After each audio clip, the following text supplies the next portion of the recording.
Hello everyone, welcome back to How to Tutor.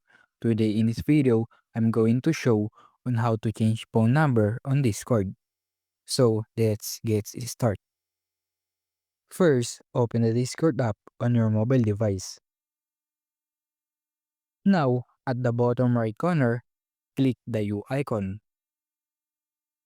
After that, at the upper right side corner, tap the settings icon. Then click account. Here, look for phone number and click on it. Type your new number, then click Next. Tap Confirm.